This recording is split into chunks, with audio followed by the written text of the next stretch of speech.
Karl Marx, Interviews and Recollections. Edited by David Mclellan. Moses Hess. Hess, a very generous and enthusiastic man, describes below the impression made on him by Marx, who had just completed his doctorate and was about to embark on a career as a university lecturer. The extract is from a letter written in September 1841 to his friend Berthold Auerbach, who shared Hess's intellectual interests. Hess, known to his friends as the communist rabbi, was a close friend and collaborator of Marx at this time. You will be pleased to meet here a man who has now become one of our friends, although he lives in Bonn, where he will soon be lecturing. He is a phenomenon that made a tremendous impression on me in spite of the strong similarity of our fields. In short, you can prepare yourself to meet the greatest, perhaps the only genuine, philosopher of the current generation. When he makes a public appearance, whether in writing or in the lecture hall, he will attract the attention of all Germany. Both from inclination and from philosophical schooling, he goes not only beyond Strauss but also beyond Feuerbach, and that's saying a lot. If I could be in Berlin when he lectures on logic, I would be his most assiduous listener. I have always wanted such a man to be my teacher in philosophy. Now I feel for the first time what a blockhead I am in real philosophy. But patience, I will still get around to learning something. Dr. Marx, that is my idol's name, is still a very young man, about 24 at the most. He will give medieval religion and philosophy their coup de grace. He combines the deepest philosophical seriousness with the most biting wit. Imagine Rousseau, Voltaire, Holbach, Lessing, Heine and Hegel fused into one person, I say fused not juxtaposed, and you have Dr. Marx. Karl Heinzen. The following extract is taken from Heinzen's memoirs published in 1874. He was a writer of radical democratic learnings who later emigrated to the United States. Marx vigorously attacked his views in a long 1847 article entitled Moralizing Criticism and Critical Morality.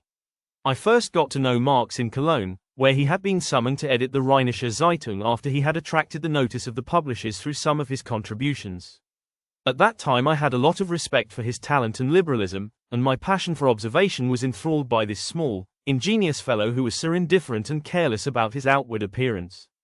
I was uncommonly interested when I saw him sitting in the inn with his short-sighted eyes fixed on a newspaper and then suddenly going to another table and reaching for papers that were just not available, or when he ran to the censor to protest about the cutting out of an article and then, instead of the article in question, stuffed into his pocket some other newspaper or even a handkerchief and hurried off. He won my heart through such inspired absent-mindedness and odd mistakes, just as my mind had been attracted by his articles. I therefore did indeed think very highly of him, and in my virginal literary enthusiasm could have become his best friend had I not discovered that he was an untrustworthy egoist and a lying intriguer whom no meeting of minds or honest goodwill could attach to another, for he merely sought to exploit others and was almost more governed by common envy of others' achievements than by his own ambition. Among his most attractive qualities in Cologne was his penchant for boozing. One evening this allowed me to get to know this curiosity from a totally novel angle. We had drunk several bottles of wine together and, because he could not take much, I brought him back home in a rather deranged state. At the door of the house, which he opened laboriously with a long key, he pressed me with mysterious hints to enter. Curious to learn what he had to tell me, I entered. As soon as I was in the house, he shut the doors, hid the key and jeered comically at me that I was his prisoner. He asked me to follow him up into his study. On arrival I sat myself down on the sofa to see what on earth this marvelous crank would get up to. He immediately forgot that I was there, sat down astride a chair with his arms and forehead forward against the back, and began to declaim in a strong singing tone which was half mournful and half mocking, Poor Lieutenant! Poor Lieutenant! Poor Lieutenant! This lament concerned a Prussian lieutenant whom he corrupted by teaching him the Hegelian philosophy. He had arranged a meeting at his house that evening, but his boozing had made him forget both the lieutenant and the Hegelian philosophy. After he had lamented the lieutenant for a while, he started up and suddenly discovered that I was in the room. He came over to me, gave me to understand that he had me in his power, and, with a malice that recalled an imp rather than the intended devil, he began to attack me with threats and cuffs. I begged him to spare me that sort of thing, because it went against the grain to pay him back in the same coin. When he did not stop I gave him a serious warning that I would deal with him in a way which he would certainly feel, and when that too did no good I saw myself compelled to dispatch him into the corner of the room. When he got up I said that I found his personality boring and asked him to open the front door. Now it was his turn to be triumphant. Go home then, strong man, he mocked, and added a most comical smirk. It was as though he were chanting the words from Faust, "There is one imprisoned inside." At least, the sentiment was similar, although his unsuccessful imitation of Mephistopheles made the situation comic in the extreme. In the end I warned him that if he would not open the door for me, then I would set it open myself and he would have to pay for the damage. Since he only answered with mocking sneers, I went down, tore the front door off its lock and called out to him from the street that he should shut the house up to prevent the entry of thieves.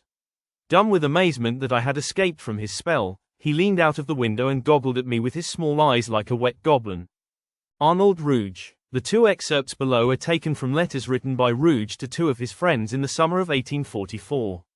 Rouge was co-editor, with Marx, of the Deutsche Französische Jahrbuch.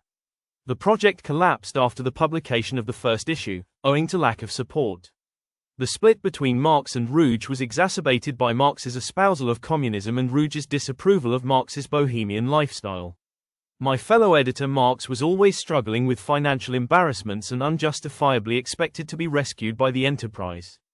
In addition, he has a peculiar personality, perfect as a scholar and author but completely ruinous as a journalist.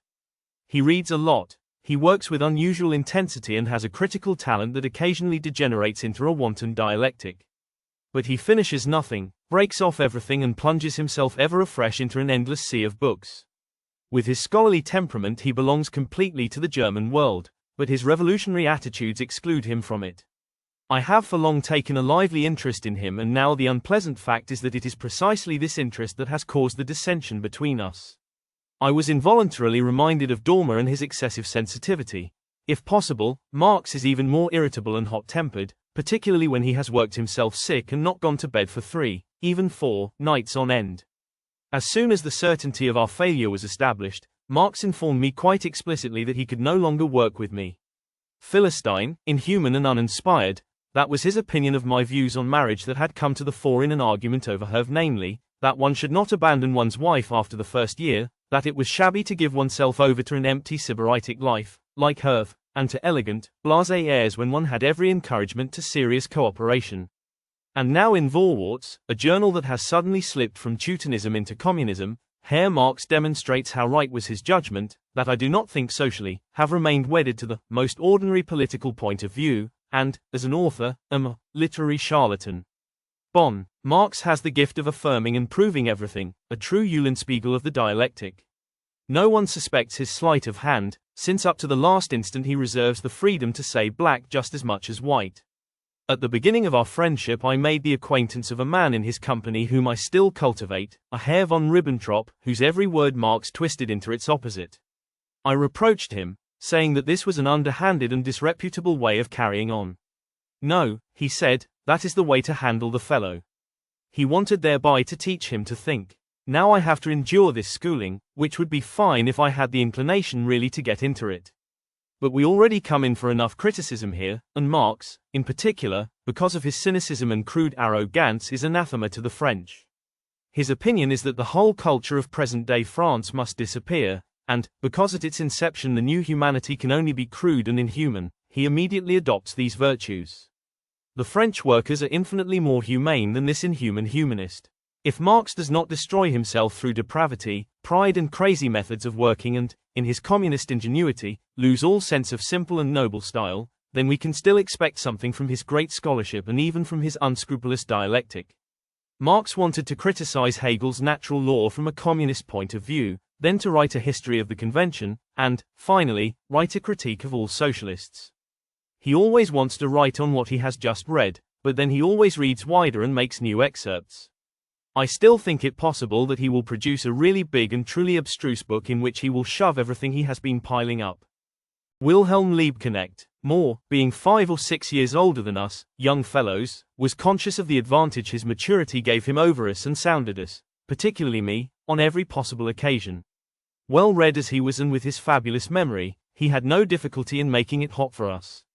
How he enjoyed it when he could give one of the student boys a sticky question and prove at his expense in corpore vile the wretchedness of our universities and academic education.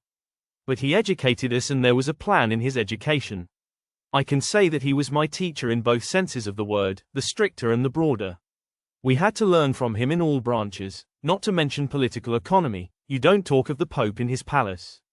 I shall speak of his talks on that subject in the Communist League later. Marx was at his ease in ancient as well as modern languages. I was a philologist, and it gave him childlike pleasure when he could show me some difficult passage from Aristotle or Aeschylus which I could not immediately construe correctly. How he scolded me one day because I did not know Spanish. He snatched up Don Quixote out of a pile of books and began to give me a lesson.